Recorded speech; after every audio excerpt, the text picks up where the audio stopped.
မင်္ဂလာပါရှင်ကျမနာမည်ကဖတ်ထရထီတာရော့ပန်ထန်ဖြစ်ပါတယ်ရှင်ကျမကမေရမဆေးရုံမှာလူနာများကိုအထူးကုသဆောင်ရွက်ပေးနေတဲ့သူနာဖြစ်ဆရာမတူဖြစ်ပါတယ်ရှင်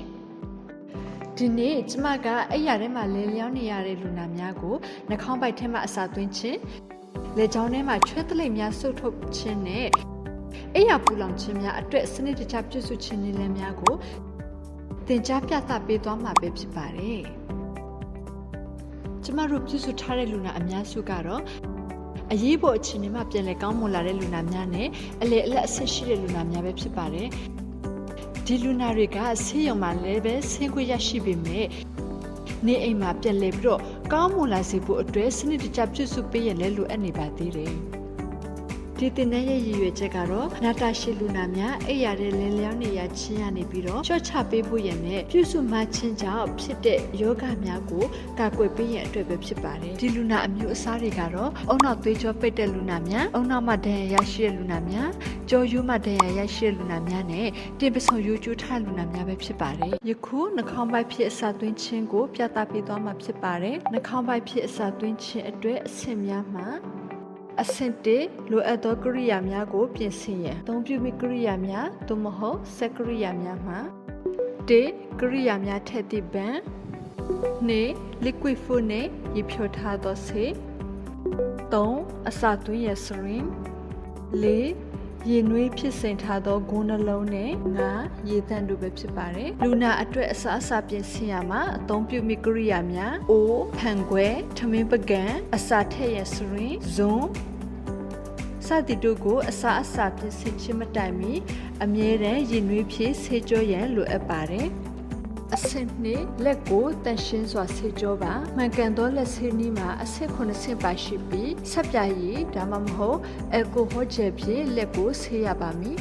အဆင့်3လူနာကိုနေရာမှန်အောင်အိတ်ချပေးပါနှာခေါင်းပိုက်နဲ့အစာထည့်မိအခါတိုင်းလူနာအားကြိုတင်အသိပေးရန်လိုအပ်ပါတယ်လူနာကိုအိတ်ချပေးတဲ့အခါဦးခေါင်းကို45ဒီဂရီမှ90ဒီဂရီခန့်ထောင်ထားပြီးတက်တာရှိသောအနေအထားဖြစ်ထားပေးရပါမယ်လူနာကမိမိဘာသာချွဲမထုတ်တဲ့လင်ဒါမှမဟုတ်လေပြွန်ပိုက်တက်ထားလင်အစာမစားမိတိုင်းတလိပ်ကိုဆုပ်ထုတ်ပေးရပါမယ်အဆင့်၄နှာခေါင်းပိုက်ကိုစစ်ဆေးပါနှာခေါင်းပိုက်ဤတက်ထားတဲ့နေရာမှာမူရင်းအတိုင်းရှိမရှိကိုတေချာစွာစစ်ဆေးရပါမယ်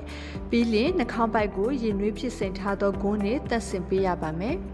ပြီးလျှင်ပိုက်ကောင်းကိုခောက်ပြီးစရင်းနဲ့ချိတ်ဆက်ပါထိုနည်းကအရေးဒါမှမဟုတ်အစာအိမ်နဲ့ကပ်နေတဲ့အစာကိုထုတ်ရအတွက်ပင်ဖြစ်ပါတယ်ထို့သို့ပြုလုပ်ခြင်းကလည်းနှာခေါင်းပိုက်ကအစာအိမ်နဲ့ရှိမရှိကိုလည်းစစ်ဆေးနိုင်ရန်အတွက်ပင်ဖြစ်ပါတယ်အစာအိမ်ထဲမှာထုတ်ထားသောအစာသည်50cc ထက်မကျော်လျင်ဟိုးရောင်ခြင်းဒါမှမဟုတ်အန်ချင်းမရှိလျင်စုပ်ထားသောအစာကိုပြန်ထည့်ပြီးအစာဆက်သွင်းနိုင်ပါတယ်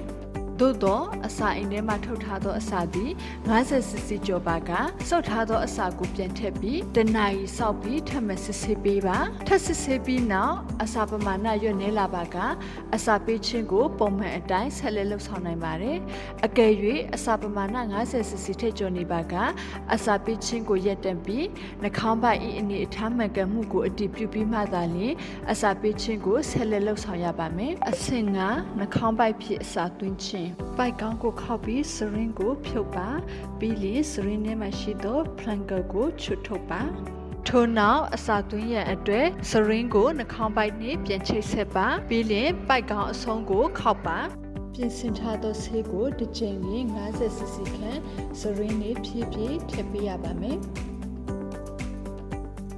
အစာသွင်းချိန်တွင်လူနာရဲ့အခြေအနေကိုစောင့်ကြည့်ပေးရပါမယ်လူနာချောင်းဆိုးလျင်ပိုက်ကောင်းကိုခောက်ပြီးချောင်းဆိုးရက်မှသာလျင်အစာကိုထပ်မံ၍သွင်းပေးရပါမယ်လူနာအန်လျင်ဒါမှမဟုတ်အစာနင်ပါကချက်ချင်းရက်ပြီးဗိုက်ထဲကကျန်နေသောအစာများကိုအကုန်ဆုပ်ထုတ်ပြရပါမယ်နောက်တစ်ချိန်အစာမသွင်းခင်နှာခေါင်းပိုက်၏အဖျားကိုခောက်ထားပေးရပါမယ်ပြီးလျှင်အစာကိုဖြည်းဖြည်းချင်းသွင်းပေးရပါမယ်ပြင်ဆင်ထားသောအစာမကုန်ခင်မှာရေနစ်ဖြောထားသောဆေးကိုလည်းဖြည်းဖြည်းလေးထည့်ပေးရပါမယ်ပြီးလျှင်နှာခေါင်းပိုက်ကိုနောက်တစ်ချိန်ခောက်ပေးရပါမယ်ရေ 50cc ကိုထည့်ပေးရပါမယ်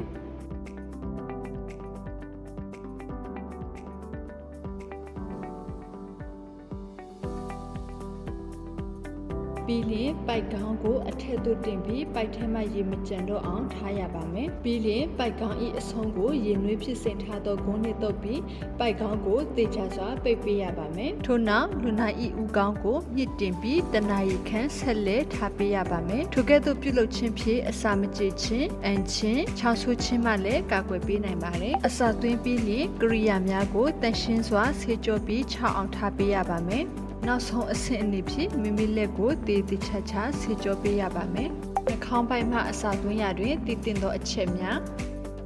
တေအစာထက်သွင်းသည့်ပိုက်ကိုလာစဉ်တစ်ခါပြောင်းလဲပေးရန်ဒါမှမဟုတ်ပိုက်ကညစ်ပတ်လာလျှင်သို့မဟုတ်သွေးနှင့်ပိတ်ပါကပြောင်းလဲပေးရန်နှစ်ပိုက်သည်နှာခေါင်းတွင်နလက်မှထက်ပို၍ဝင်သွားပါကလူနာကိုချက်ချင်းဆရာဝန်ထံသို့ပို့ရန်3ထုတ်ထားသောအစာ၏အယောင်သည်ပုံမှန်မဟုတ်သောအနီရောင်အနည်းရောင်ဒါမှမဟုတ်သွေးပါပါကချက်ချင်းဆရာဝန်ထံသို့ပို့ရန်လူနာ၏နှာခေါင်းနှင့်သွားကိုအနည်းဆုံးတစ်နေ့လျှင်2ကြိမ်တန့်ရှင်းပေးရန်နှာခေါင်းပိုက်၏အနေအထားကိုတေချာစစ်ဆေးရန်အထူးသဖြင့်ပလတ်စတာဖြစ်ပိတ်ထားသောနေရာကိုစစ်ဆေးပေးရပါမယ်။အဲ့ရပူလောင်ခြင်းနဲ့ပလတ်စတာကတ်ထားသည့်နေရာကိုနေ့စဉ်စစ်ဆေးပေးရန်လိုအပ်ပါတယ်။6ပိုက်ရဲ့အဖွင့်ပိတ်နေရာကိုခိုင်ခန့်စွာပိတ်ထားပေးပါထို့သို့ပြုလုပ်ခြင်းကနှာခေါင်းထဲအစာပိုက်ပြန်ဝင်ခြင်းမှာကာကွယ်ရန်အတွက်ပဲဖြစ်ပါတယ်။